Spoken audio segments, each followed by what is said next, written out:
Assalamualaikum warahmatullahi wabarakatuh. Perkenalkan, nama saya Cita Suci Rizky Rudianto dengan NIM 83 dari kelas TIN B. Pada kesempatan kali ini, saya akan mempresentasikan materi Ulum Al-Quran tentang Al-Wujuh wa An-Nazar dalam Al-Quran. Jadi, materi ini itu membahas bagaimana satu kata dalam Al-Quran itu bisa memiliki makna yang berbeda-beda sesuai konteksnya, dan bagaimana satu makna itu yang sama dapat disampaikan dengan kata yang berbeda. Nah, pendahuluan, Al-Quran merupakan kitab suci yang memiliki keistimewaan luar biasa, terutama dalam aspek bahasa. Jadi bahasa yang digunakan dalam Al-Quran bukan hanya indah, tetapi juga sangat kaya makna.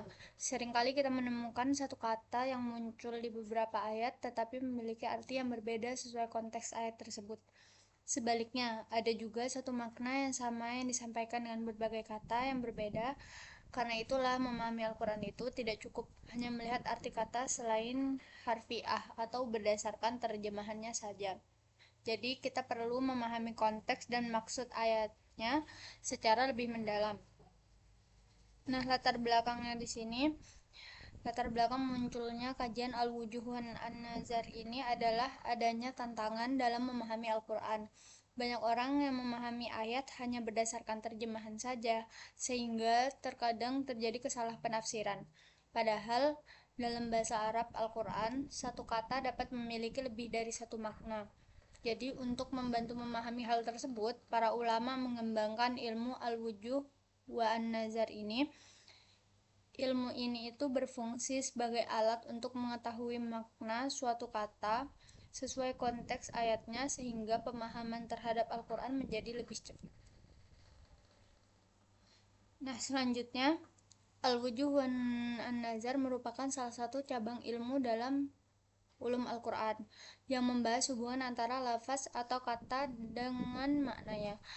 Terdapat dua istilah penting, yaitu Al-Wujuh dan An-Nazar. Al-Wujuh itu adalah satu kata yang memiliki banyak makna berbeda dalam ayat-ayat Al-Quran. Sedangkan An-Nazar itu adalah satu makna yang sama tetapi diungkapkan dengan kata yang berbeda.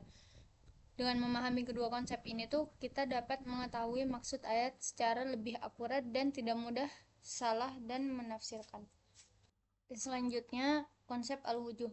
Al-Wujuh ini menunjukkan bahwa satu kata dalam Al-Quran bisa memiliki makna yang berbeda-beda.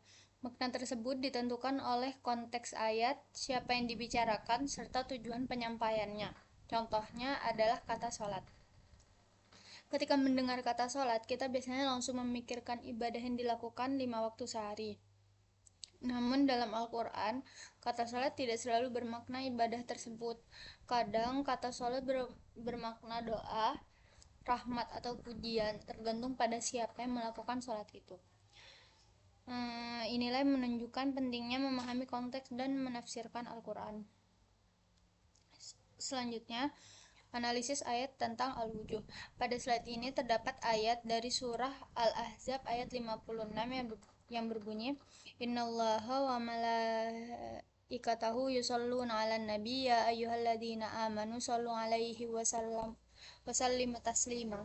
Yang artinya, sesungguhnya Allah dan para malaikatnya bersolawat untuk Nabi.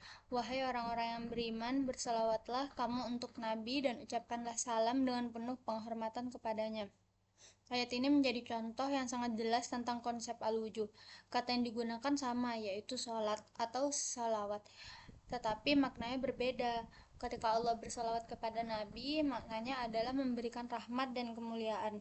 Ketika malaikat bersolawat, maknanya adalah memohonkan ampunan dan mendoakan Nabi.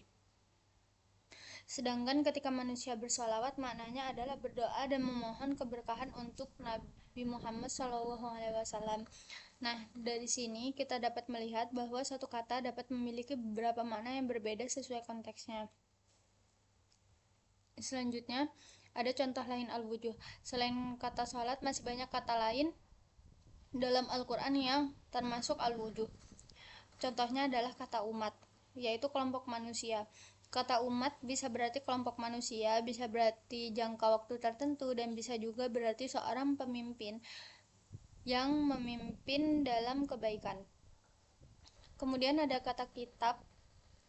Kitab bisa bermakna Al-Quran, catatan amal manusia, ataupun ketetapan Allah. Selanjutnya, kata nur atau cahaya. Nur dapat berarti cahaya secara fisik, petunjuk dari Allah maupun keamanan yang ada dalam hati seseorang. Contoh-contoh ini menunjukkan betapa luasnya makna bahasa Al-Quran. Selanjutnya ada konsep an-nazar. Jika al-wujuh membahas satu kata dengan banyak makna, maka an-nazar itu membahas satu makna yang disampaikan dengan berbagai kata. Konsep ini menunjukkan kekayaan bahasa Al-Quran, satu pesan yang dapat diungkapkan dengan berbagai istilah yang berbeda tanpa mengubah makna dasarnya. Misalnya, makna ibadah kepada Allah tidak selalu disebut dengan kata sholat, tetapi bisa juga menggunakan istilah lain seperti zikrullah atau qiyam. Hal ini membuat bahasa Al-Quran menjadi lebih indah dan tidak monoton. Nah, selanjutnya analisis ayat tentang An-Nazar. Pada slide ini terdapat ayat dari surah Al-Jumu'ah ayat 9 yang berbunyi, ya ayyuhalladzina amanu idza nudi lis-sholati min yaumil jum'ati fas'au ila dzikrillahi wa dzarul bai'a dzalikum khairul lakum in kuntum ta'lamun. Dalam ayat tersebut terdapat kata zikrullah. Secara harfiah, zikrullah berarti mengingat Allah. Namun dalam konteks ini, zikrullah itu merujuk pada pelaksanaan sholat Jumat. Artinya, makna yang sebenarnya adalah ibadah sholat Jumat, tetapi disampaikan dengan istilah yang berbeda. Nah, ini istilah ini disebut dengan an-nazar, yaitu suatu makna yang sama tetapi diungkapkan dengan kata yang berbeda. Selanjutnya ada urgensi al-wujuh wa an-nazar. Ilmu an-nujuh wa an-nazar ini memiliki peran yang sangat penting dalam memahami Al-Quran. Manfaatnya yaitu yang pertama membantu menghindari kesalahan dalam penafsiran ayat, yang kedua membantu memahami makna ayat sesuai konteksnya, yang ketiga memperlihatkan keindahan dan kekayaan bahasa Al-Quran. Nah, selain itu ilmu ini juga meningkatkan kualitas pemahaman kita terhadap tafsir Al-Quran, sehingga tidak hanya memahami arti secara umum tetapi juga memahami maksud yang mendalam. Selanjutnya, catatan dalam memahami Al-Quran. Dalam memahami Al-Quran, kita tidak boleh hanya bergantung pada terjemahan. Terjemahan memang membantu memahami makna umum, tetapi tidak mampu menjelaskan seluruh maksud ayat. Oleh karena itu, kita perlu memperhatikan konteks ayat, hubungan antar kata, serta penjelasan para ulama tafsir. Jadi dengan demikian, pemahaman kita terhadap Al-Quran akan menjadi lebih tepat dan terhindar dari kesalahpahaman. Nah, sebagai kesimpulannya di sini, al-wujuh wa an-nazar ini menunjukkan bahwa bahasa Al-Quran memiliki kekayaan makna yang sangat luas. Al-wujuh berarti satu kata dapat memiliki banyak makna yang berbeda, sedangkan an-nazar berarti satu makna yang sama dapat diungkapkan dengan berbagai kata.